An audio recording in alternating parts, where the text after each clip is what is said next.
Now we'll discuss the permanent tissue, complex permanent tissue. Okay, so here in this case you can see that there are two types, xylem and phloem, and these are very important because they generally use for the storage, water transport.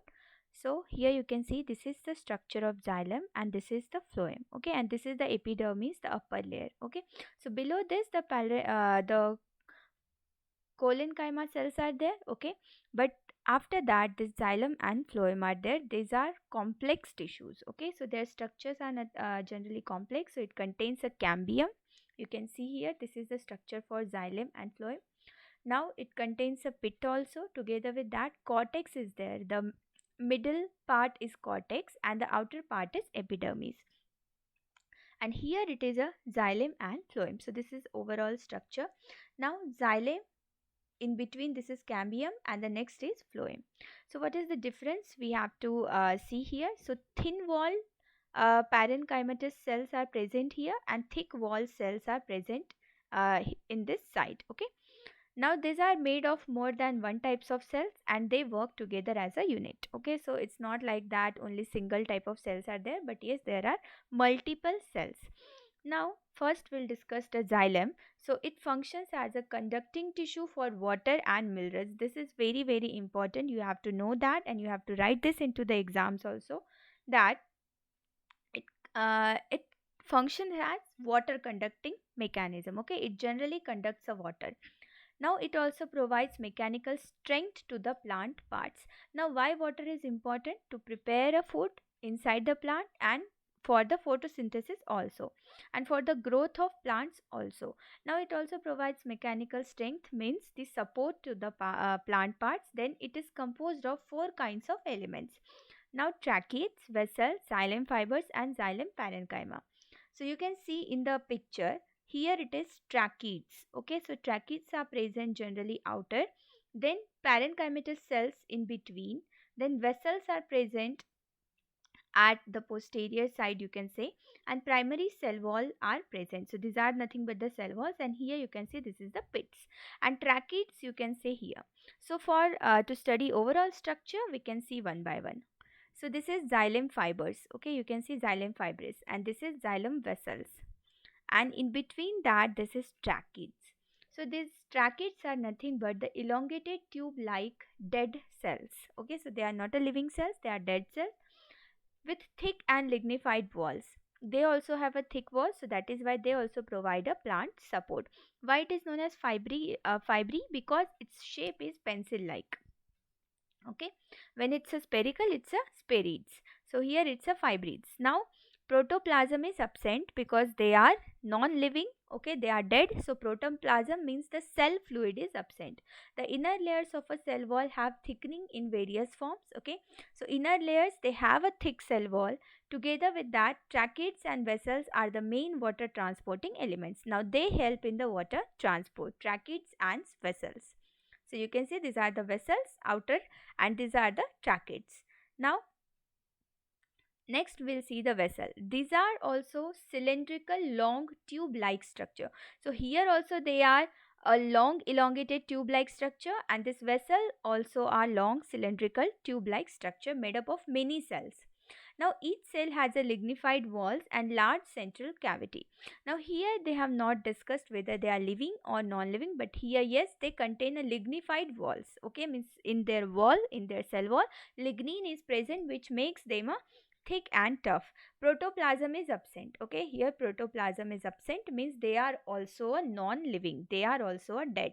Now vessel members are interconnected through perforations in their common walls. So these vessels and these tracheids both are connected together. Okay, and perforation in their common walls means they have a some you can say transporting channels, or they have a some transporting part like semi permeable membrane.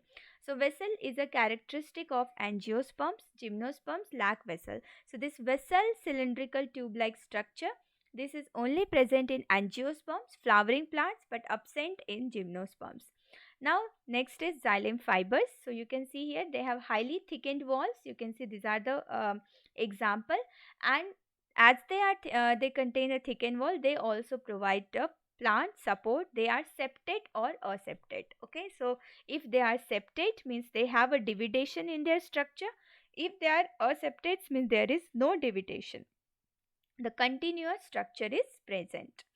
Now, after that, the last is xylem parenchyma. So, they contain a parenchymatous cell, living and thin wall cells. Okay, so as we already studied in parenchymatous cell, the wall is thin. Okay, and together with that, it is a cellulosic, means it is made up of cellulose and not a lignin. And they are living means they also have a protoplast, means cell fluid. They store a food material, starch or fat like and substances like tannins. Okay, they sometimes store a food material and also tannins. So these tannins are nothing but the organic substance. Radial conduction of water takes place by ray parenchymatous cells. Now radial conduction means the water can be transferred in all the spherical manner. Okay, and this is through the ray parenchymatous cell, and these cells are nothing but present near to, you can see here, xylem parenchymatous. Okay, so this is present after the xylem fibers. Okay, so these cells are present here. Now in a xylem, protoxylem, uh, now primary xylem, xylem is divided into the two parts, primary and secondary. So you can see inside the primary xylem, protoxylem is there, the first form primary xylem. Okay, so you can see the first form primary xylem, and after that metaxylem is present, which is latter form primary xylem. So this two, protoxylem and metaxylem, are present. So you can see here, this is the primary layer, this is protoxylem. After that the second layer metaxylem is present in a dicot root. We are seeing in the dicot root, and in a stem it's a protoxylem. Okay, it's a protoxylem, the primary layer. After that this is the metaxylem. In a stem, protoxylem lies towards the center and metaxylem lies toward the periphery. Okay, so metaxylem lies towards the periphery, and in a roots, protoplasm lies towards the periphery, means it's the opposite in a root. Now complex, next we'll start with the phloem. So you can see here, it transports food material from leaves to other parts. Okay, this is for the transportation of food, and xylem is for the transportation of water. Okay, so after the xylem there is in between cambium, and after the cambium phloem is present. So phloem contains a parenchymatous cell. Okay, after that sieve pore is there, means the pore like tube is there, or some inlets are there from which the food can be transferred. Now companion cells are present for the support. Nucleus is present inside the companion cell, and sieve plate is also present. So this sieve plate contains some sieve pores. Okay, these all are for the food transport. So in angiosperm, phloem is composed of a sieve tube elements, companion cell, and phloem parenchyma and phloem fibres. When it's a fibrous, it's a pencil-like cell, a long tube cells. So gymnosperms have albuminous cell and sieve cells. They lack sieve tubes and companion cells. So there is a difference. Okay. So when it's a gymnosperm, means non-flowering plant, so they have some albuminous cell and sieve cells. These are some sieve cells which are present inside the sieve plate, but they lack a sieve tube. They don't have a sieve tube. You can see here this sieve tube they don't have. Together with that, they also don't have this companion cells, while angiosperms have this. So sieve tube element. First we'll study the sieve tube element. So these are the long tube-like structure arranged longitudinally and are associated with companion cells. So when you see this sieve tube structure, these are associated with this companion cell, okay, at the adjacent. Together with that, it also contains the sieve plates, which are perforated, means it contains some channel, it contains some inlet and outlet for the food transfer. A mature sieve element has a peripheral cytoplasm and a large vacuole but lacks nucleus. They don't have a nucleus. As you can see, companion cell have nucleus but they don't have nucleus. Functions of sieve tubes are controlled by nucleus of companion cell. Now this nucleus of companion cell, it only controls the function of sieve cell. First form primary phloem is protoplasm, and second is protophyllum, and second is metaphylum. Okay, so it's a similar like a xylem, protoxylem and metaxylem. So here it's a primary layer is protophyllum and secondary is metaphylum. So what is the function? Conduction of food. So you can next we'll discuss the companion cells here. So companion cells, as you can see, its nucleus is there, which controls the activity of this sieve cell. So specialized parenchymatous cell associated with, now this is also parenchymatous cell. So this is also contains a thin membrane made up of cellulose. Sieve tube elements and companion cells are connected by pit. Okay, so this here you can see this structure, connection, dot connection. This is nothing but a pit filled presence between their common longitudinal walls.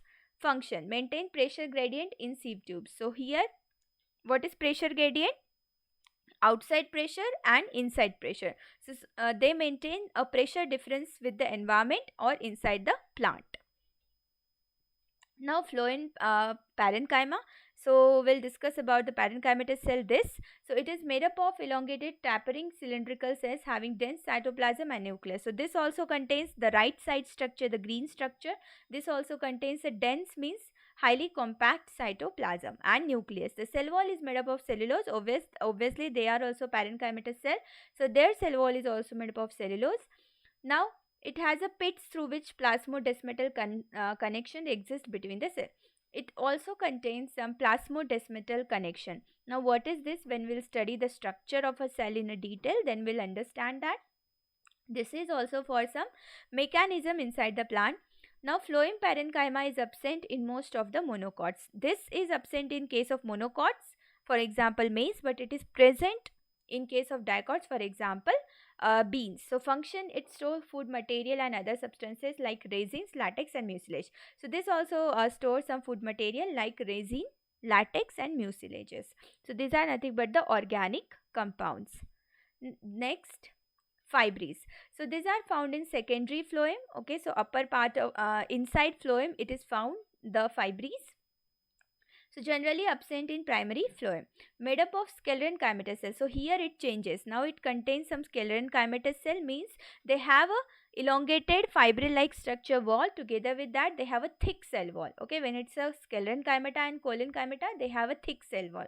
Now at maturity this fibrils lost protoplasm and become dead. So after it get matures, so in young stage they have a protoplasm, mean inside cell fluid, but after that when it get matured they lost their protoplasm and they become dead. So phloem fibers of jute, flax and hemp have a commercial use. Now you can see here these fibers, these are like taken from the plants which have a fibrous structure like cotton, hemp and jute, and these are also have some commercial use, and these are nothing but the sclerenchymatous cell of the plants. So function is the mechanical support and protection of soft tissues. So as you can see this diagram, plant tissue is divided into two: meristematic, permanent. Now permanent is divided into the simple complex, and meristematic is apical, intercalary and secondary. So this simple is parenchyma, collenchyma and sclerenchyma, and complex is xylem and phloem. So they are made up of multiple cells. Okay. Now apical is also root and shoot. Okay.